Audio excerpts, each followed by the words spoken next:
Grandes retos en la formación del profesorado universitario. Tratando de espigar las ideas y reflexiones desarrolladas en los puntos anteriores, me gustaría destacar, a modo de conclusión, las 5 líneas básicas de desarrollo de programas de formación del profesorado universitario en los próximos años. Paso de una docencia basada en la enseñanza a otra basada en el aprendizaje.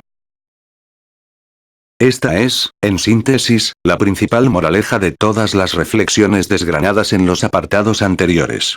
El reto principal de la formación del profesorado universitario, y en general, del profesorado sea cual sea su nivel, es dar una orientación distinta a su función, convertirlo en el profesional del aprendizaje en lugar del especialista que conoce bien un tema y sabe explicarlo, dejando la tarea de aprender como función exclusiva del alumno que será quien deba buscarse la vida hasta lograr asimilar efectivamente lo que el profesor explicó. El compromiso fundamental del docente son sus alumnos, incluso por encima de su disciplina. Y su trabajo profesional debe radicar fundamentalmente en hacer todo lo que esté en su mano para facilitar el acceso intelectual de sus alumnos a los contenidos y prácticas profesionales de la disciplina que les explica. Por eso se está hablando tanto en la actualidad de la de los buenos profesores, su competencia científica, como conocedores fidedignos del ámbito científico que enseñan, y su competencia pedagógica, como personas comprometidas con la formación y el aprendizaje de sus estudiantes.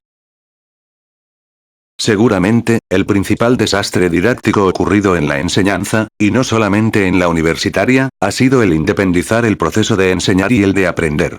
De ello se ha derivado la nefasta distribución de funciones. Al profesor le corresponde la enseñanza y al alumno el aprendizaje.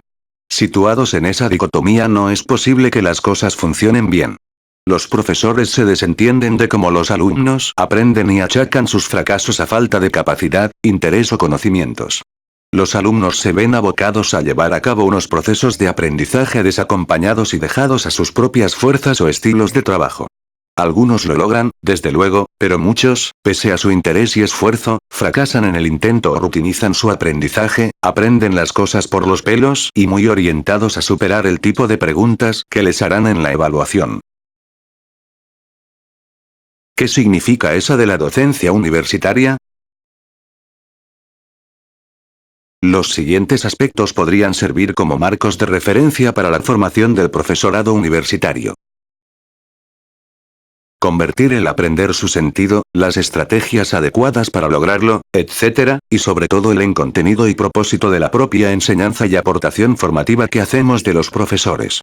De nada sirve insistir en que la nuestra será la sociedad del aprendizaje si orientamos los aprendizajes a repetir las cosas, a centrarse en unos pocos documentos o a dedicarse a superar los exámenes para olvidarse de lo que aprendió. Pensar su materia no desde ella misma, como si se tratara de traducir un manual en el programa de la asignatura, sino desde la perspectiva de los estudiantes cómo la podrían abordar mejor, con qué tipo de dificultades pueden encontrarse, qué tipo de clarificaciones o apoyos complementarios podrían ser útiles, etc. Tomar en cuenta nuestra experiencia en cursos anteriores resulta muy clarificador en este sentido, en lugar de empeñarnos en repetir una y otra vez contenidos y modos de explicación pese a ser conscientes de que no han funcionado. Una de las experiencias más interesantes que se han llevado a cabo en la formación de los profesores universitarios durante los últimos años ha sido, precisamente, la colaboración de guías didácticas para los estudiantes. Al confeccionar dichas guías, los profesores se veían abocados a pensar sus materias en función de los estudiantes, a imaginar cuál sería el proceso que ellos podrían seguir para afrontar cada uno de los temas o experiencias incluidas en su materia. Y así, estaban en condiciones de prever aquel tipo de ayuda que pudiera resultar interesante para comprender mejor los aspectos fundamentales de los temas, o para saberlos relacionar con otros, o para sugerirles cómo completar esas ideas, etc. Mejorar los conocimientos que los profesores poseemos sobre el aprendizaje y sobre cómo aprenden los alumnos. Parece de sentido común pensar que cuanto más sepamos sobre el aprendizaje, en mejores condiciones estaremos para facilitarlo. Y también lo es, el hecho de que a falta de conocimientos suficientes sobre esa materia tendemos a concebir el aprendizaje de los demás en función de los parámetros en los que nosotros mismos funcionamos. Nuestro estilo de aprender es el que atribuimos a los demás. Este conocimiento no tiene por qué ser de gran profundidad y extensión, pero sí nos tiene que ofrecer los parámetros básicos de los estilos y estrategias más habituales de aprendizaje para proyectarlos sobre el desarrollo de nuestras clases. Bourner y Flowers, 1998, se han planteado cómo se puede responder desde la docencia universitaria a los retos de la masificación. Ellos aluden a dos opciones contrarias. 1. A través de un proceso de ajustes progresivos. Asumir los mayores costos ajustando la oferta, es decir, ampliar los grupos, restar papel a las actuaciones tutoriales de grupo o individuo, centrar el trabajo en aquellas actividades docentes y de investigación que ofrezcan mayor posibilidad económica y reducción de aquellas otras con menor rentabilidad económica, reducción general de los inputs educativos para centrarse en otro tipo de actuaciones más rentables. 2. Buscando el desarrollo de estrategias de aprendizaje autodirigido basadas en los principios derivados del autoaprendizaje, explicitación y chequeo de las teorías y constructos personales, reflexión y aprendizaje cooperativo. Los autores desarrollan en su trabajo una taxonomía de este tipo de metodologías. Más interesante, desde el punto de vista didáctico, son las opciones que introducen modalidades de enseñanza más personalizadas y autónomas. La incorporación de las nuevas tecnologías permite asumir cotas mayores de autoaprendizaje, dejando al profesor un mayor espacio para actuar como guía y facilitador de los aprendizajes de sus estudiantes. En mi opinión, ahí va a estar el reto básico de esta transformación de la docencia universitaria. Incorporación de las nuevas tecnologías. No existe un solo análisis prospectivo sobre la enseñanza universitaria o sobre la actuación docente que no haga mención al nuevo escenario tecnológico en que se moverá la formación en los próximos años, caracterizado por la presencia de nuevos recursos técnicos que facilitarán el almacenamiento y gestión de la información. Sin embargo, la presencia de nuevas tecnologías no será el principal cambio a observar. Más importante, sin duda, va a ser el hecho de que al socaire de nuevos recursos aparecerán y se generalizarán nuevas, la novedad es solo relativa pues algunas universidades ya llevan años metidas en ellas, modalidades de formación que llevan implícitas otras condiciones para la enseñanza y el aprendizaje. Semipresencial, enseñanza a distancia, diversos formatos de autoaprendizaje basado en paquetes instructivos en diversos soportes, formación a través de la red, etc.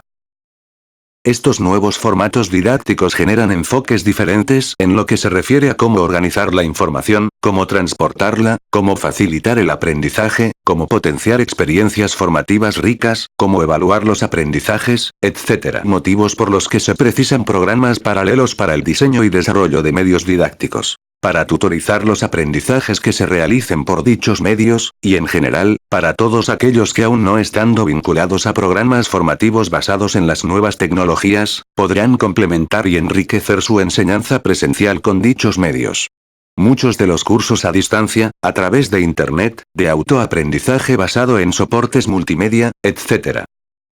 permanecen anclados aún en las mismas estrategias que los sistemas convencionales.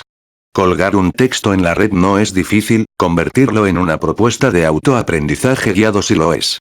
Ofrecer a los alumnos la posibilidad de llamar por teléfono cuando tengan dudas es bastante diferente a tener montada una buena tutoría y seguimiento de sus aprendizajes.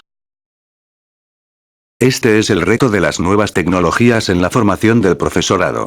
Hay que insistir una vez más en que no se trata solo de una formación en el conocimiento y manejo de los recursos, formación en informática, uso de la red, etc., sino en las posibilidades didácticas y formativas de las nuevas tecnologías. De lo que se trata es de enriquecer los procesos de aprendizaje en un nuevo contexto tecnológico, no en hacer lo mismo que se hacía antes pero con medios más sofisticados. Flexibilización del currículo universitario. Un aspecto interesante en los modernos movimientos de reestructuración curricular en la universidad tiene que ver con esa tendencia a la flexibilización de los formatos curriculares a través de los módulos. De esta forma los alumnos pueden seguir distintos itinerarios formativos y completar su perfil añadiendo complementos de formación a sus carreras originarias. Resulta más fácil ser licenciado en arte y en historia si ambas carreras tienen módulos comunes y módulos de especialidad, pues para obtener ambas acreditaciones se puede cursar primero los de una de ellas y luego complementar con los módulos propios de la otra. De esta manera se abren más posibilidades de formación y de empleo. La estructura curricular por módulo supone, por otra parte, una mentalidad diferente por parte de los profesores a la hora de planificar sus actividades docentes. Allen y Layer, 1995. La jerarquía en los estudios, que ha sido nuestra estructura convencional, en los mejores casos nuestras materias estaban pensadas como un proceso de avance progresivo en los conocimientos, y unas materias se convertían en prerequisito de las siguientes, desaparece o disminuye mucho. Los módulos deben ser pensados como estructuras casi autónomas e intercambiables. Salvo restricciones excepcionales, los estudiantes podrán elegirlas cuando lo consideren oportuno, y eso supone que dentro de cada módulo se han de prever momentos de identificación de los conocimientos previos disponibles y, si fuera necesario, de indicación de fórmulas para la recuperación de las principales carencias detectadas. Justamente por eso, los formatos modulares exigen un ágil sistema de tutorización de los estudiantes que les oriente sobre la conveniencia de enfrentarse a ciertos módulos o sobre la mejor forma de secuenciarlos y combinarlos en su caso y según sus finalidades. Pero efectivamente permiten una mayor libertad de opción y les ofrecen la posibilidad de comprometerse con los perfiles profesionales más acordes a sus intereses. Jenkins y Walker, 1994. Otro aspecto importante en estas innovaciones curriculares tiene que ver con una concepción más interdisciplinar y polivalente de las carreras y los estudios universitarios. En unos casos esa interdisciplinariedad queda reflejada en la propia estructura concéntrica de los planes de estudio organizados en torno a problemas o unidades de competencia de esa profesión. En un punto posterior me referiré a la experiencia de la Universidad Metropolitana de México Xochimilco en su carrera de veterinaria y también en otras. De la misma manera podríamos mencionar el Imperial College de Londres en sus carreras de medicina e ingenierías. Este tipo de estructuras curriculares no se ha experimentado entre nosotros y eso justamente es lo que justifica nuestra necesidad de mayor formación en otras formas curriculares para atender a las nuevas demandas formativas de nuestros estudiantes. Se ha avanzado más, sin embargo, en la configuración de carreras mixtas, Derecho, Arquitectura, Bellas Artes, INEF más Educación, etc., lo que genera igualmente nuevas condiciones en el desarrollo de las disciplinas y en su orientación hacia unos modelos de perfil profesional más polivalente. En cualquier caso, estas innovaciones en los formatos curriculares implican nuevos retos para los profesores y para sus prácticas educativas. Y ahí aparece nuevamente la formación. Búsqueda de la calidad a través de la revisión de las prácticas docentes. La calidad ha venido vinculada a los problemas de la masificación de la universidad causante de un declive notable en la capacidad de las instituciones para atender de manera digna a las expectativas y demandas de los alumnos, que al ser más, son necesariamente más heterogéneos y presentan condiciones más carenciales a los conocimientos previos, a la motivación por los estudios y a los recursos disponibles. La necesidad de atender a una población cada año más numerosa obligó a descuidar algunos de los parámetros determinantes de la calidad de la enseñanza universitaria: preparación de los profesores, ratio profesor-alumnos, supervisión individual, existencia de prácticas, nivel de exigencia de los programas, recursos y equipamiento disponible para los estudiantes, etc.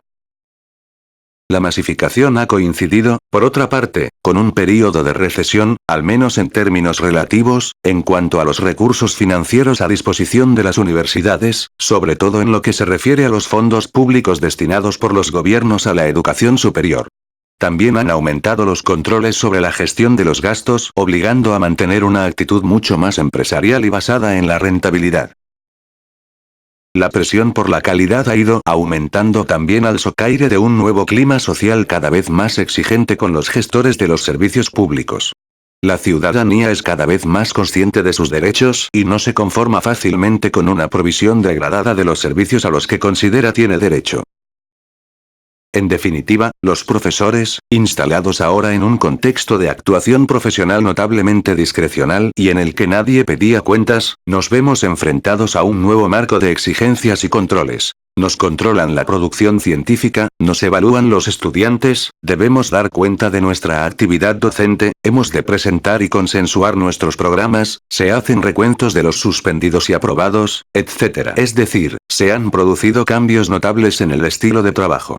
Desde luego, no siempre coinciden la cultura del control con la de la calidad, a veces el control se acaba en sí mismo y no genera un proceso de mejora, pero es cierto que la demanda de calidad se está convirtiendo en el eslogan básico de quienes se refieren a la universidad y a los retos que ésta debería afrontar en los próximos años. Que la calidad tiene que ver con la formación, es una cuestión que no ofrece ninguna duda. La formación es, seguramente, la principal condición para que se progrese en la calidad.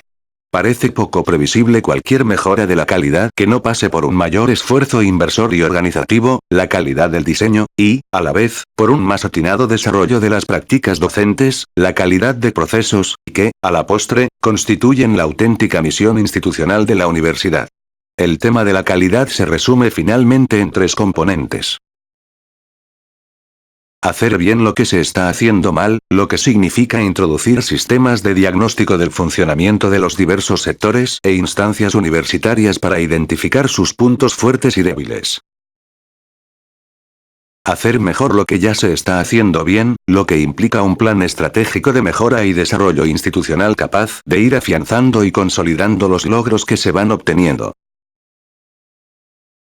Hacer cosas que no se está haciendo y hacerlas bien, esto es, incorporar dispositivos que faciliten y hagan posibles innovaciones y procesos de mejora sistemáticos.